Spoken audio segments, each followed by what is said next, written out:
In continuation with the analysis of Act 3 and Act 4 of Dr. Faustus, I have already discussed how these two acts, full of comic scenes, are more focused on the physical antics of Faustus as he journeys inexorably towards his final reckoning with the end which he has designed for himself.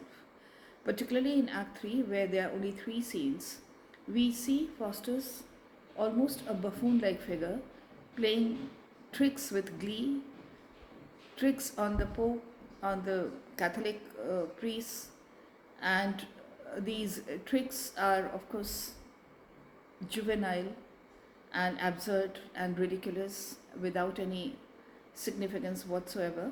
But one of the reasons for this portrayal of the Catholic Church, or the very seat of the Catholic Church, being a target of these mischief makers, because they have become just that, and the great explorer, as Faustus had designed himself to be, and the great knowledge seeker, is now content or busy playing silly tricks on and perplexing and frightening the Pope and the Catholic priests. This was also aimed as a satire on the Catholic Church, because ever since the break with the Catholic Church and the Church of England during the reign of Henry VIII, there was a growing antipathy towards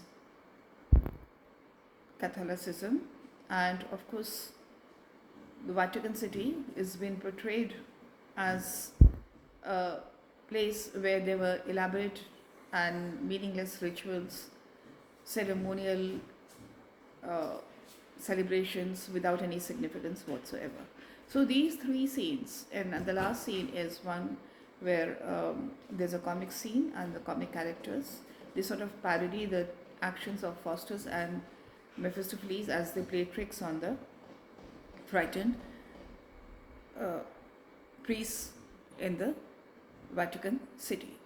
The end of Act 3, chorus tells us about how Faustus has now returned home for a brief spell, but again, like a man who is restless and who seems to be constantly full of a desire to know and see and travel more, he leaves once again.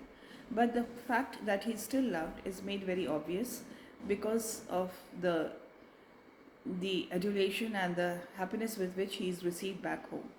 Act 4 takes us to scene 1, where Faustus seems slightly more dignified figure, because he's being celebrated by the emperor. He is in the royal courts. The emperor is very impressed by Faustus. He admires him and he respects him, and he invites him with all honor to his court, and his desire is to see the apparitions of the great emperor Alexander. Faustus is happy to oblige, and at least he's not the clownish figure he was in Act 3, but whatever vestiges of dignity he has recovered, because the emperor treats him with a lot of respect, and he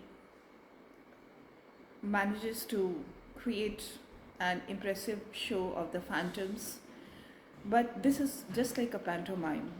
It does not have any substance, and it is an empty show, like the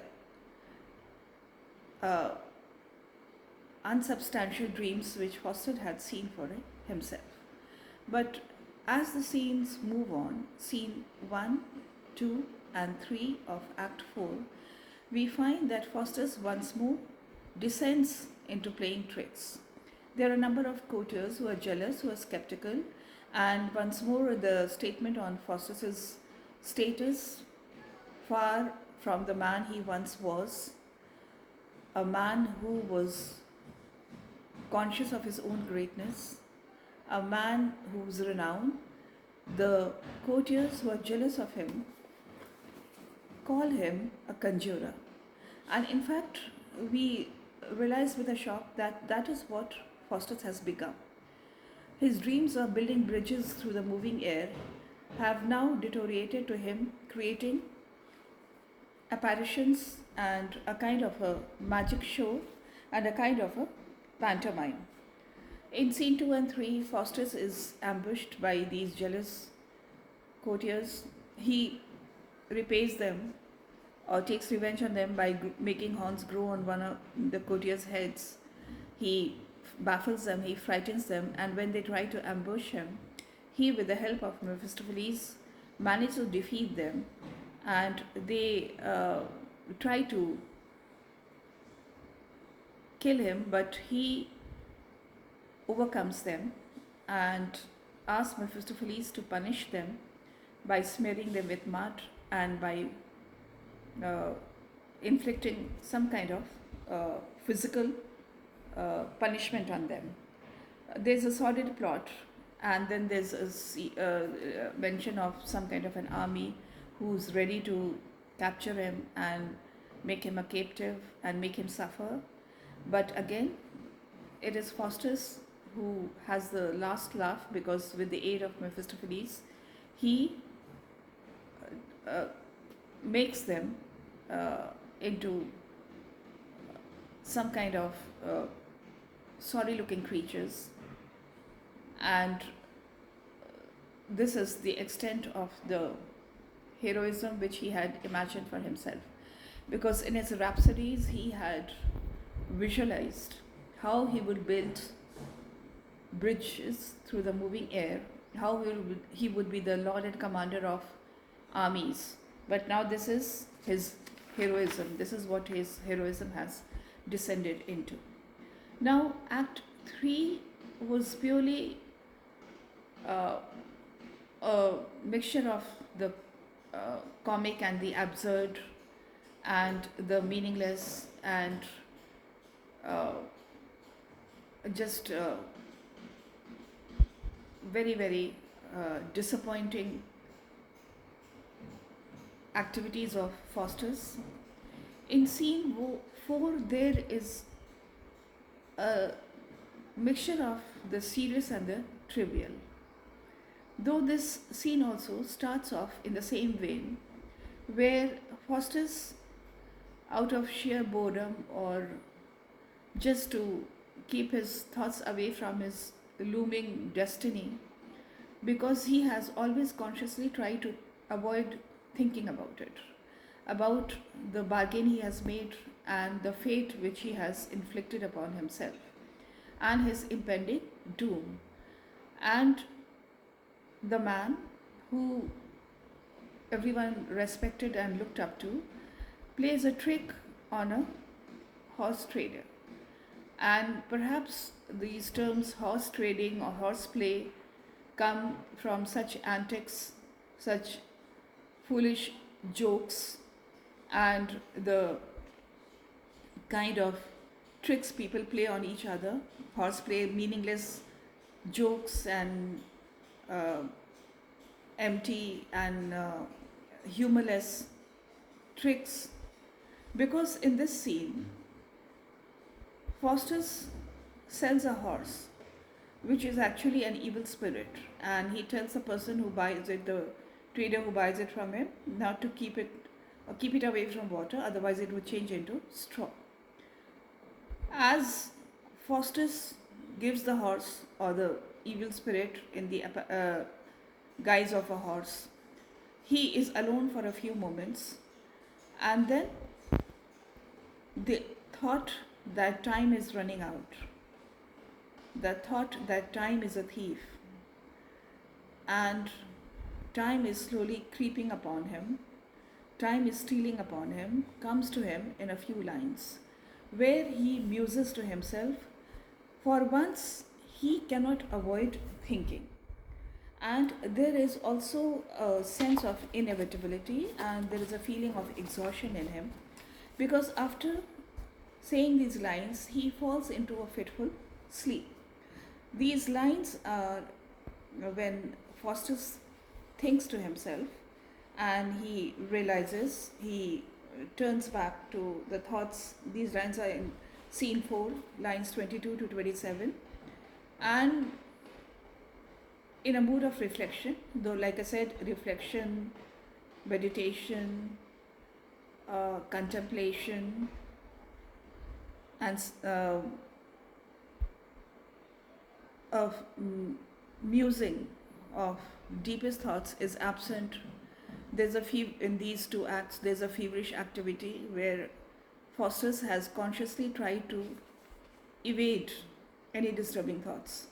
But invariably, these thoughts come upon him, they steal upon him, and there's a sort of a pensive note, there's sort of a lull, there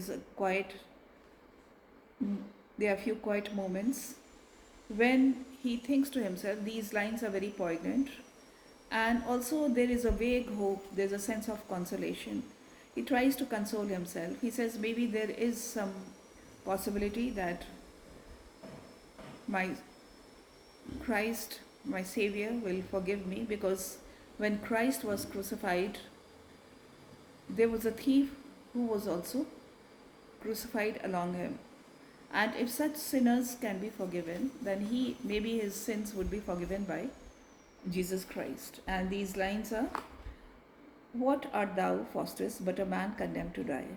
There is this pensive note which comes after a long time, and he thinks about them almost unaware, and because these are his deepest thoughts in these moments when he is alone.